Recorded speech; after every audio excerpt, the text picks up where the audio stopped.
We are going to learn present perfect tense. हम present perfect tense पढ़ने जा रहे हैं और प्रेजेंट परफेक्ट टेंस में एक्टिव वॉइस और पैसिव वॉइस के सेंटेंस कैसे बनाए जाते हैं हम ये पढ़ने जा रहे हैं।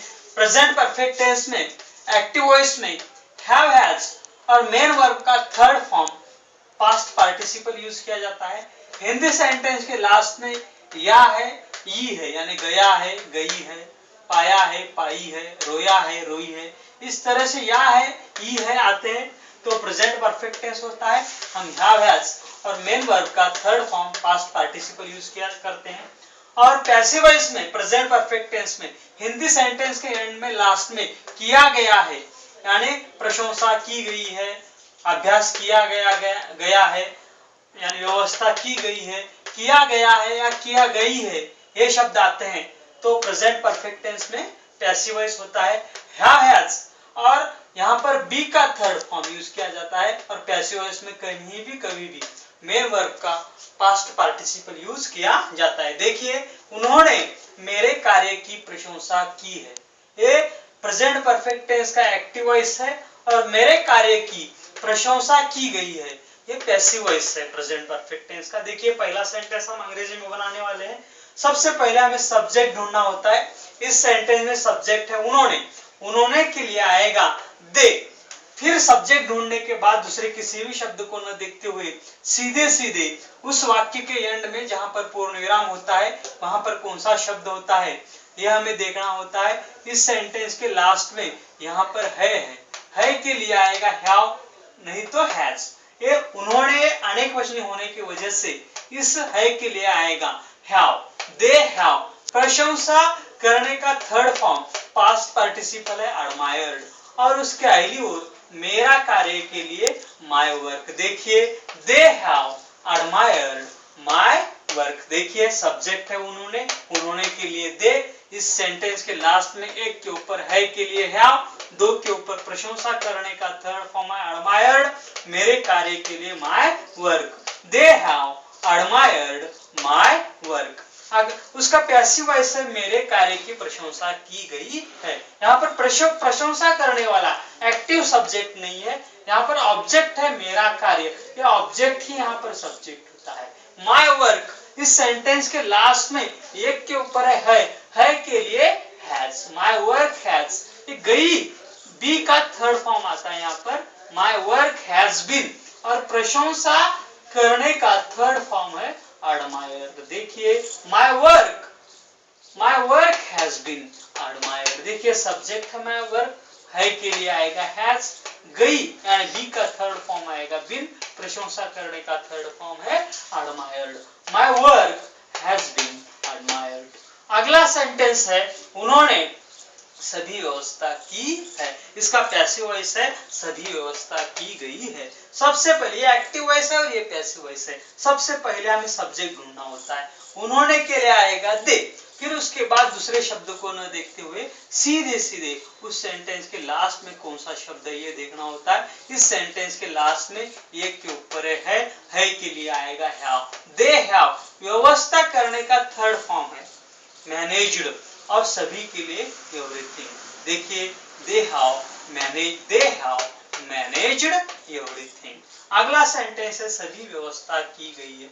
देखिए, इस सेंटेंस को दूसरे तरीके से बनाया जा सकता है। इस सेंटेंस में की को वर्ब भी बनाया जा सकता है। उन्होंने के लिए आएगा दे। इस सेंटेंस के लास्ट में एक के ऊपर है के लिए आएगा हैव और करने का third form they have done और सभी व्यवस्था के लिए आएगा all arrangements। देखिए, they have done all arrangements। Subject है उन्होंने के लिए दे, इस एक के ऊपर है के लिए हैव, उसके अगली और दो के ऊपर की के लिए डन और सभी व्यवस्था के लिए all arrangements। देखिए, they have done all arrangements। इसका पैसिव वॉइस है सभी व्यवस्था की गई है। यहाँ पर व्यवस्था करने वाला एक्टिव सब्जेक्ट नहीं है, इसलिए यहाँ पर ऑब्जेक्ट ही सब्जेक्ट होता है। ऑल अरेंजमेंट्स इस सेंटेंस के लास्ट में है के लिए हैव, गई के लिए बी का थर्ड फॉर्म आएगा बिन और की के लिए करने का थर्ड फॉर्म आएगा डन।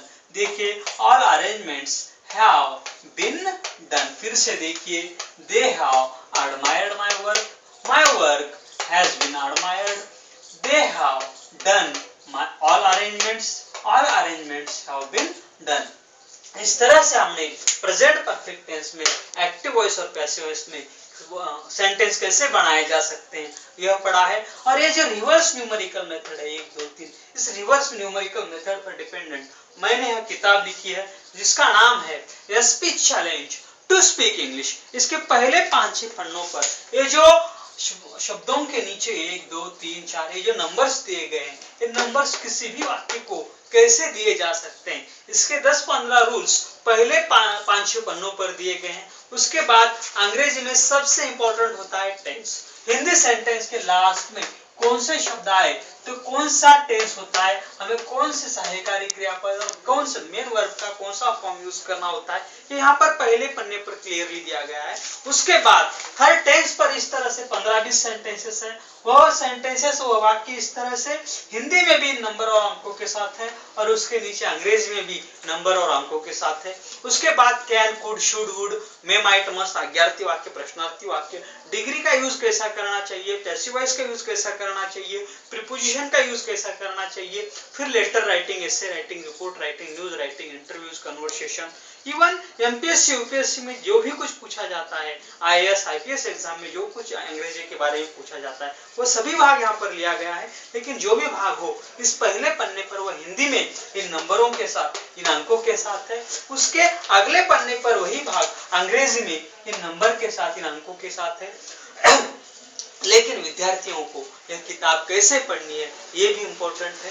कोई भी भाग इस पन्ने पर हिंदी में हो, उसके अगले पन्ने पर अंग्रेजी में हो, लेकिन अंग्रेजी नहीं पढ़नी है। अपने आंखों के सामने हिंदी रखनी है, लेकिन हिंदी के नीचे जो अंक है उनकी मदद से हिंदी की ओर देखते हुए उन वाक्यों को, उन निबंधों को अंग्रेजी में बनाने की कोशिश करनी है। देखिए सभी वाक्य यहाँ पर हिंदी में यहाँ देखना है, लेकिन अपने दिमाग में, अपना मुंह से उन्हें अंग्रेजी में बनाना है।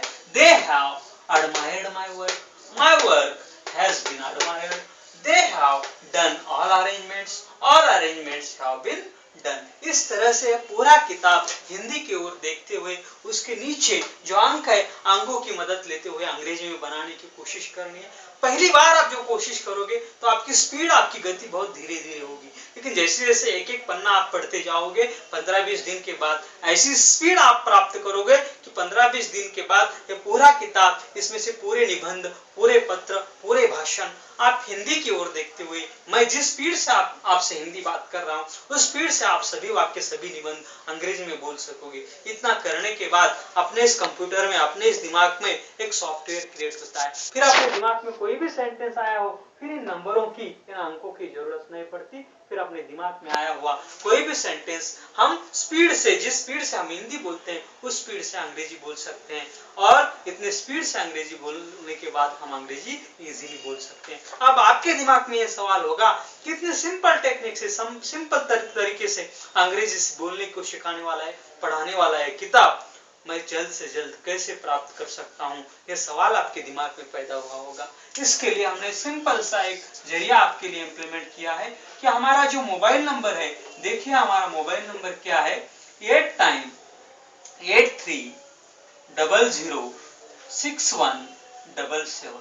यह हमारा मोबाइल नंबर है। देखिए क्या है मोबाइल नंबर, 8983006177। यह हमारा मोबाइल नंबर है। इस मोबाइल नंबर पर आपको आपका नाम और नाम के साथ आपका एड्रेस, जिस एड्रेस में आपका पूरा एड्रेस होगा और उस एड्रेस में आपका स्टेट, बिहार हो, उत्तर प्रदेश हो, पंजाब हो, जो भी स्टेट हो वो भी लिखना है। और इसका एक एसएमएस आपको इस नंबर पर 8983006177 इस नंबर पर एक मैसेज आपको भेजना है। और ये मैसेज हमें प्राप्त होने के बाद 8 या 10 दिनों के अंदर आपको यह किताब और हमारा पूरा गाइडेंस रहा हुआ एक डीवीडी आपके घर तक पोस्टमैन लाके देगा। आपको यह किताब और डीवीडी लाके देने के बाद आपको पोस्टमैन की इसकी कीमत 200 रुपए देनी है। मैं अपेक्षा करता हूं कि जल्द से जल्द आप एसएमएस भेजकर इस किताब को और डीवीडी को प्राप्त करोगे और आपके भविष्य के लिए, आपके अगले ट्रैवलिंग के लिए जो सबसे बड़ी प्रॉब्लम है अंग्रेजी, उसे सॉल्व करोगे। इसकी मैं शुभकामनाएं देता हूं, शुभेच्छाएं देता हूं। धन्यवाद, थैंक यू।